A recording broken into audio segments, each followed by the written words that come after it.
Ever wonder why some things you learn just stick forever, while other stuff disappears the second you finish a test? It's a great question, and it turns out it's not really about how smart you are.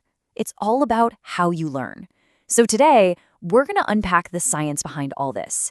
Think of it as a user's guide for your brain, designed to help you master pretty much anything. I mean, we've all been there, right? You cram for a huge exam, you feel like you nailed it, and then a week later, it's like the information just completely evaporated. It's so frustrating. But here's the thing. What if the problem isn't your memory at all? What if it's the method? See, for a long time, education has been based on this old model that, well, just doesn't really work for how our brains are wired. So the old way of thinking, it kind of saw students as these empty buckets, just sitting there waiting for a teacher to pour facts into them. But all the research tells us that's just not how real lasting learning happens. The new model, the one that actually works, sees you, the learner, as an architect. You're the one actively designing and building your own structure of understanding. You can't just receive information. You gotta do something with it. Okay, so if you're the architect, what's the blueprint? Well, it comes from the American Psychological Association. They took decades of research and boiled it all down into what they call the 14 learner-centered principles. Seriously, you can think of these as the operating system for your brain when it comes to learning. So let's dive in and unpack the first set of these principles. All right, first up, let's get into the cognitive side of things. We're talking the nuts and bolts of how your brain actually processes and hangs on to information. This is all about what's happening up there in your head when you're really learning. So here's the most crucial thing to get. Your brain cannot learn in a vacuum. It just can't. For any new piece of info to get saved, it absolutely has to connect to something you already know. I love this analogy. Think of it like Velcro. The more little hooks you have that's your prior knowledge, the more likely it is that new stuff is going to stick. And here's a perfect example of how that works in a real classroom. Instead of just launching into a dry lecture about a super abstract topic like, say, colonization, a smart teacher might ask students, hey, what do you know about the history of our own town? See what they're doing? They're anchoring that new, complex idea to something personal and familiar. And that's how the brain forges a way stronger connection. Okay, now let's talk about what might be the ultimate learning superpower.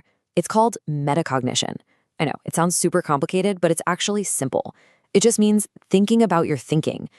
It's that ability to kind of step back, look at your own learning process, and ask, is this working?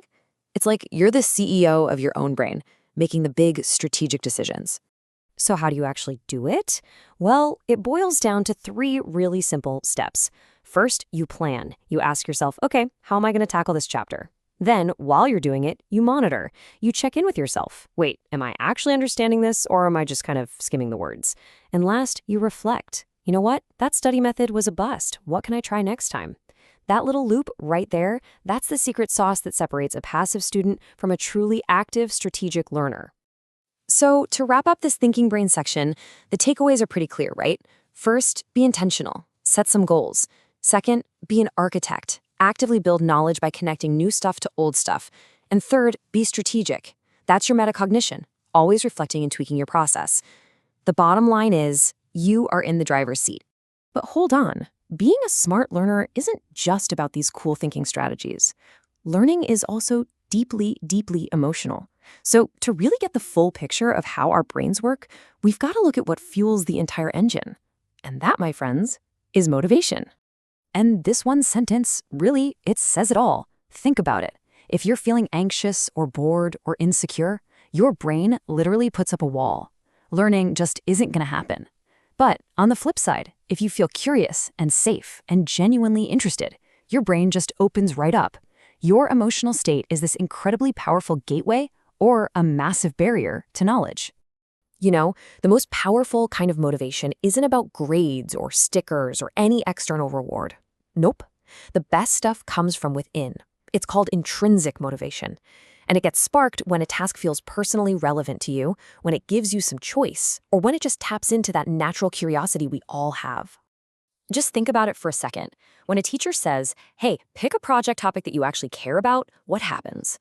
All of a sudden, the work isn't some boring chore anymore, is it? It becomes this chance for real exploration.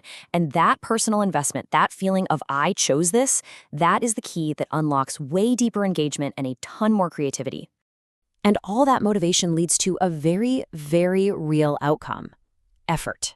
Let's be honest, learning hard things well, it's hard. It takes grit, it takes persistence, it takes practice. And motivation, that's the fuel in your tank that keeps you going when you hit a wall, or when you get a problem wrong, or when you just need to practice that thing one more time. So what does that look like in the real world? Well, the student who keeps trying after they mess up isn't necessarily smarter than anyone else. They're just more motivated.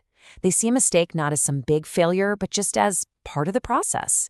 For them, it's about the learning itself, not just about getting the perfect answer on the first try. So if we were to make a motivation cheat sheet, it would pretty much boil down to this: a supportive environment that creates positive feelings, giving people choice and relevance that taps into their personal interests, and that interest, that's what fuels the grit and effort you need to master anything tough. Okay, so this all sounds great in theory, right? But you might be wondering, does this stuff actually work in the real world? And the answer is a huge yes. These principles are actively reshaping modern education right now, moving out of the textbook and into classrooms everywhere. Now, it's important to say that while we've really zeroed in on thinking and motivation, the full framework is bigger than that. It recognizes other supercritical factors too. Things like our developmental stage, our social environment, our individual backgrounds, they all play a huge role. A truly great learning approach has to consider the whole person, not just the brain.